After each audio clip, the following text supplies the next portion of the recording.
Hello everybody, I hope you're all doing really well. So, last month was Book Lovers Day, and I meant to film this last month, but you know, life gets busy, you know how it is. Can't always do what you want, like the song. But today I thought I would share some of my favorite books that I've been reading, or some books that I want to read. Just because I think there's nothing better than reading a good book, and I also really love physical copies of books. As much as I think ebooks are great, I think that holding a physical book is just like the best thing ever. And especially on a day like today where it is gray and miserable and raining out, like reading a book by the fireplace is just like the best cliche fall thing that you could do. And so in honor of Book Lovers Day, a month late, I'm going to show you some books. So in my last favorites video, I think it must have been my last video, I talked about The Girl on the Train by Paula Hawkins.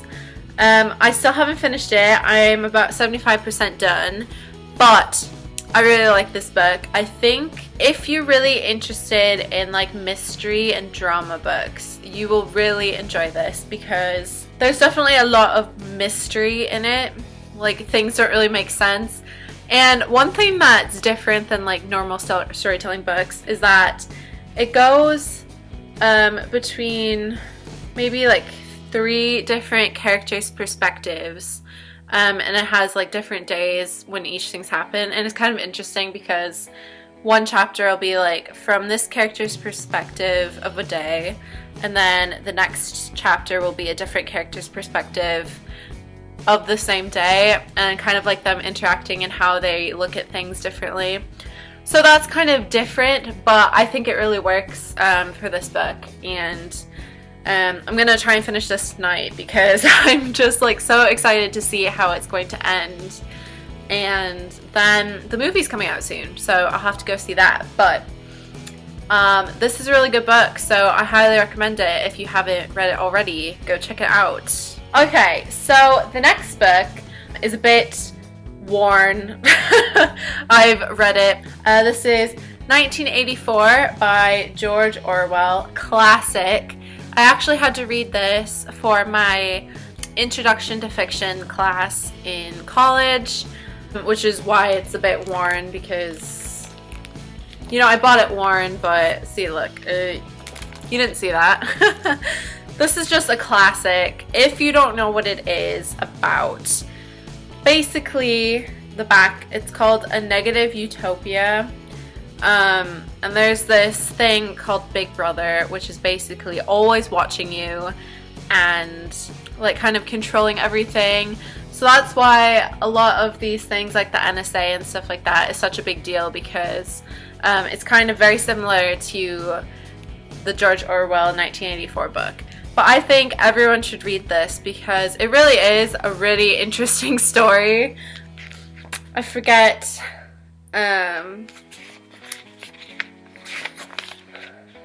Winston Smith, that's the character's name. I think it's just a really interesting book, if anything, to kind of see how it's written, especially since the book was written in 1949, so it's kind of like 40 years into the future. This is what George Orwell thinks the future is going to be, so it's kind of interesting. So I really recommend this one as a classic.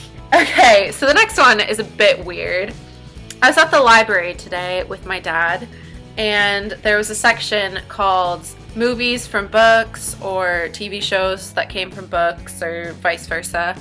And I came across The Strain by Chuck Hogan. Never heard of Chuck Hogan before.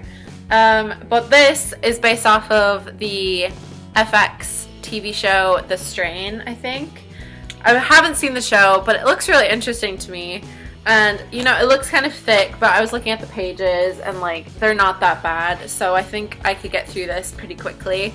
But basically what I get from the back of it, and just what I know from the TV show, it's kind of about a contagious virus that spreads across the world and makes people turn into like vampire like creatures or some type of like creature that's bad. But so it's kind of like I Am Legend with Will Smith, which is also a really good movie that I like. But I like these types of books that are like really suspenseful and like dystopian, like apocalypse, like those are some of my favorite books. So I'm really excited to get into this one.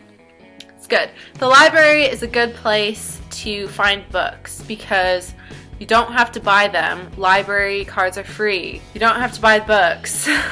And a lot of times it gives you more than enough time to finish a book. And if you don't have enough time, you can always recheck it out later on. So that's where I get a lot of my books from. And speaking of the library, I actually just had to return a book that was due today. But I just finished A Monster Calls, which is also going to be turned into a movie, and it has Liam Neeson in it, so I'm really excited for that one. But that book is absolutely devastating at the end. I can't even, like, I knew nothing about it. I actually learned about the book because I saw John Green on Twitter tweeted the author or something like that about how he's really excited for the movie, and I was like, well, if John Green really likes it, I should check it out too, because you know. So I got it from the library and it was so good, and it was written kind of like a YA novel. Like it wasn't very intense writing. Like you could definitely read it. It was very colloquial. I can't say that word. Colloquial language. So, you know, it wasn't like Shakespeare where it's very difficult to understand. And basically, long story short, without giving too much of the plot away, it follows this boy called Connor who you soon find out, spoiler alert, his mom has some sort of terminal illness. I'm guessing it's cancer because they talk a lot about her shaved head and stuff and chemotherapy and stuff like that.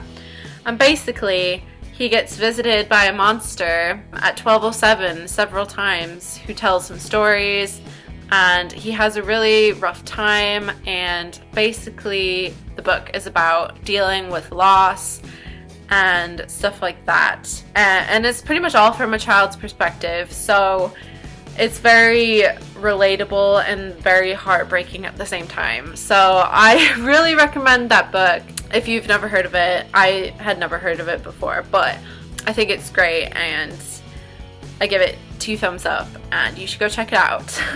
And last but not least, because I don't want this video to be 5 hours long, recently I have been very into nutrition and how food affects the body. It's just something that I found really interesting, how like food, what we eat, affects our body so much, and how, you know, especially like so many diseases in the world can be prevented from just eating a good diet. Basically, through a lot of research and reading, I've come to find that I want to learn more about a whole plant-based food diet. So I'm working my way towards there because I think it's really important to start now, because I think, you know, your health is priceless. Your health is priceless, and it's never too late to start eating healthier. So that's my little spiel. But today at the library I picked up 22-Day Revolution, and basically the premise, oh, can you see that? Basically, the premise behind this book is that it takes 21 days to reverse a habit. So by the 22nd day, you should have better habits. Ha ha ha, which is kind of funny. So by 22 days, you should change your habits from eating a non-plant-based diet to eating a plant-based diet. And I've cracked open a little bit on the way home. It's very interesting, actually.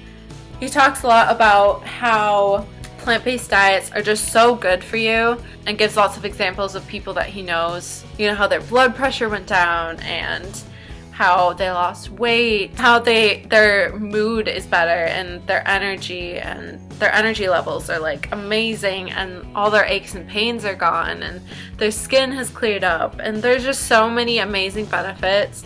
And he actually talks a lot about how, you know, obviously you're saving animals' lives and you're saving the planet, because of animal agriculture is really bad for the planet, and you're saving money because you don't, you know, in the long run you don't have to pay for all of these expensive medical treatments because you're taking good care of yourself and you don't have to go to the hospital for a triple bypass, you know? So yeah, I've only just started looking through this, but I'm really interested to see if I can learn anything from it, because I really honestly do want to start doing a plant-based diet. So if you want me to do maybe some recipes, either from this book or from other ones that I found, let me know, because I'd like to do a lot on my blog as well, and maybe I'll make some videos cooking, because I really love cooking as well. Also, Beyonce followed this plan, so that's gotta mean something, right?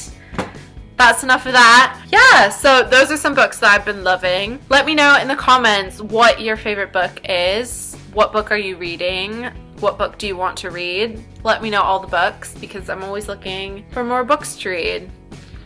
Yeah. Thank you so much for watching, and I'll see you next time. Bye!